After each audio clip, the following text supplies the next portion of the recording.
For more in-depth analysis, we now move to Mark Summers in our newsroom. To you, Mark. Thank you very much, Riham. Yes, we're joined now from Cairo by the managing editor of Al-Ahram Weekly newspaper, Khaled Dawood. Thank you very much for being here with us on Qnews. Let's talk about this ceasefire monitoring force, shall we? What do you think Egypt's vision is for the mandate and size and command of any ceasefire monitoring force? And how quickly do you think it could deploy? Well, thanks, Mark, for having me again. I think it's this kind of Egyptian vision comes amid the increasing calls for moving towards the so-called second stage of the Trump plan after the release of all the Israeli hostages and including those who were deceased, except for one so far. And the repeated Israeli violations of this ceasefire agreement. Now we hear from Egypt as well as all other countries from the Arab and Muslim world that met with U.S. President Donald Trump that it's about time to move to the second stage, which is going to witness further withdrawals from the Gaza Strip by the Israeli occupation forces and the deployment of this international force mainly in order to monitor the adherence of the Israeli side in particular to the ceasefire agreement and to provide protection for the Palestinian civilians who continue to suffer tremendously despite the fact that nearly 2 months have passed since the ceasefire took place. We are seeing many worrying reports, the continued pressure by Israel to forcibly displace the Palestinian people, and I'm sure you've been following the recent the kind of dispute over the understanding of the reopening of the Rafah crossing, where the Israeli side is stating that they would only open it one way for Palestinians to leave out of Gaza, and Egypt immediately reacted to this by stating that the Trump plan openly calls for Palestinian people's right to remain on their land, and if Rafah crossing was to open, and it should have opened a long time ago, it should be two ways. There are thousands of Palestinians waiting outside to go back home, and the deployment of this international force that the Trump plan calls for will also allow the reopening of the crossings and bring an end, hopefully, to the repeated Israeli violations of the ceasefire agreement, which have been taking place on a daily basis. I mean, Israel and the Israeli Prime Minister Netanyahu has been seeking to impose a vision of this ceasefire whereby if any alleged violation takes place, he goes on and orders his army to carry out wide-scale strikes, killing tens of Palestinians.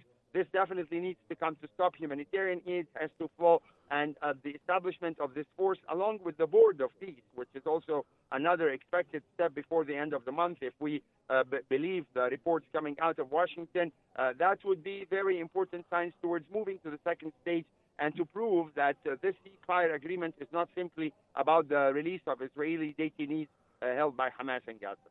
Yeah, you mentioned Rafah there. How important is it that Egypt manages to ensure that the Rafah crossing remains open in both directions for aid and also for movement as well, and whilst blocking any attempt at forced displacement?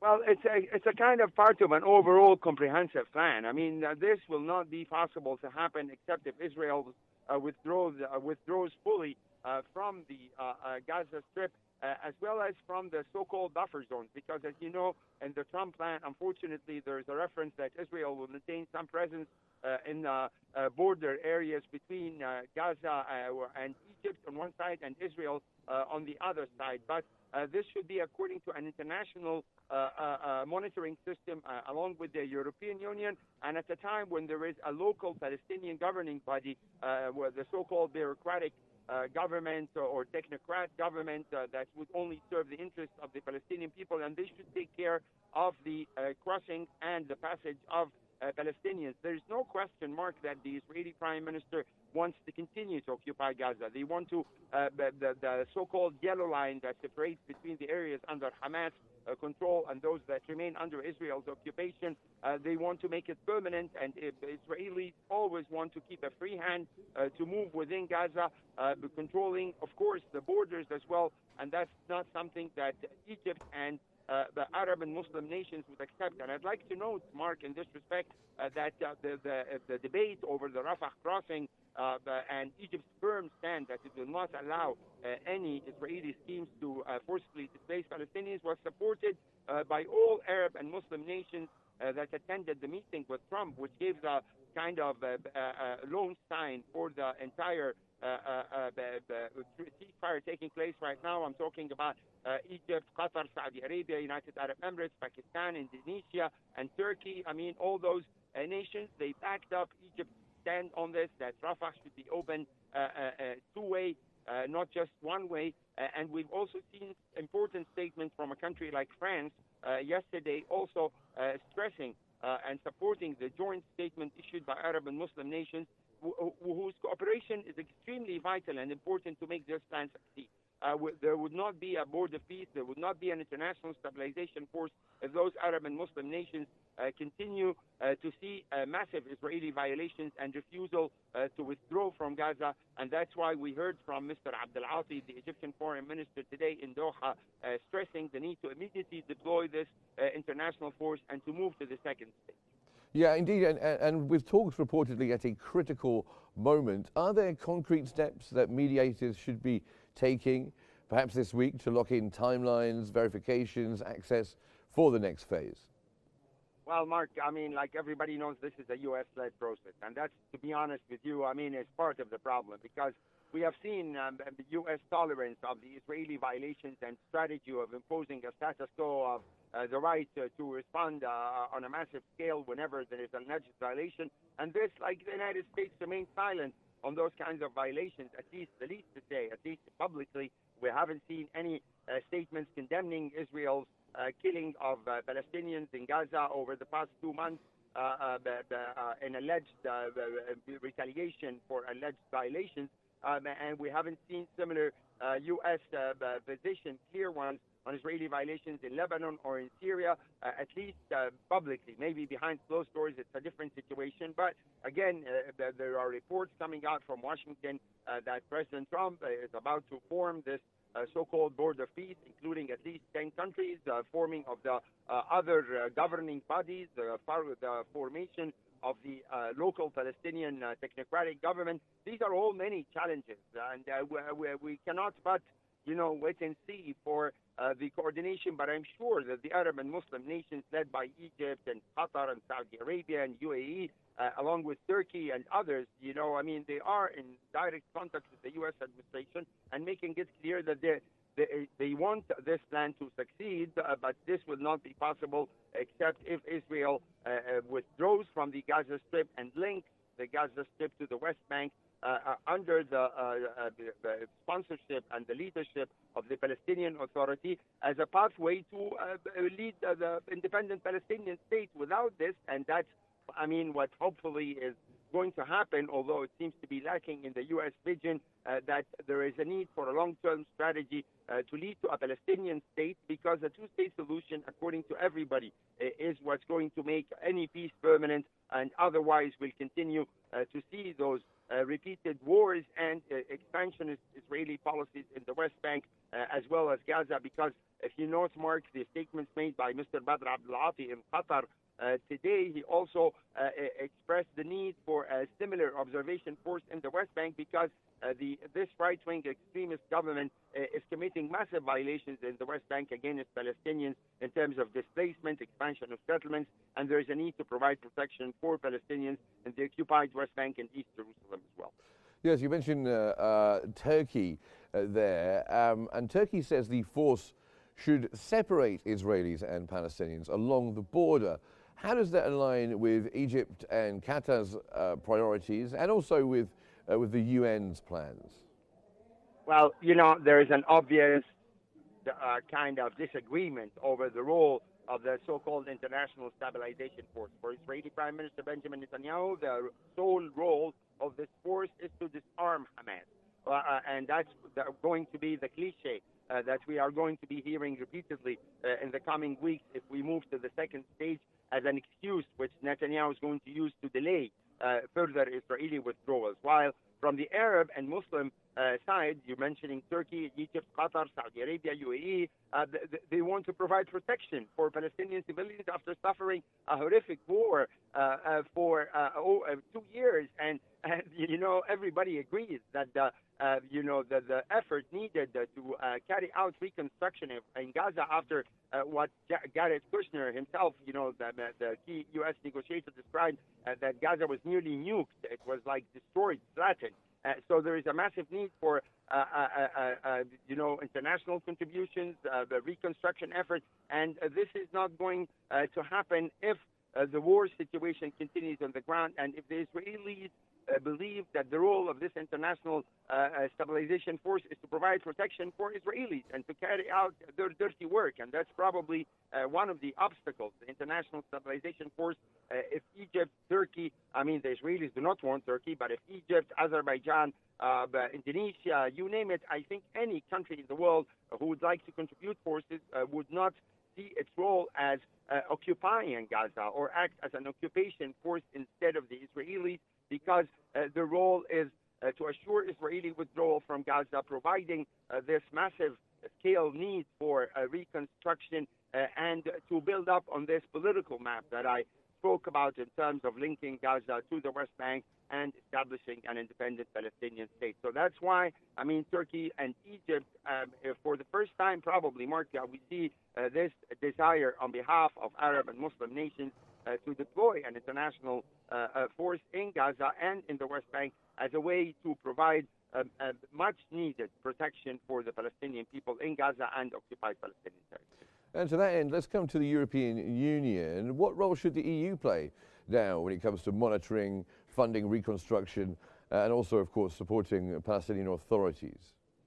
The European role, Union role is very important, but mainly in putting pressure on the United States to carry out its commitments. And as Mr. Badr Abdulati, the foreign minister, said today, carrying out the plan of Trump in its entirety, and not just the articles that are related to Israeli security concerns in terms of disarmament of Hamas.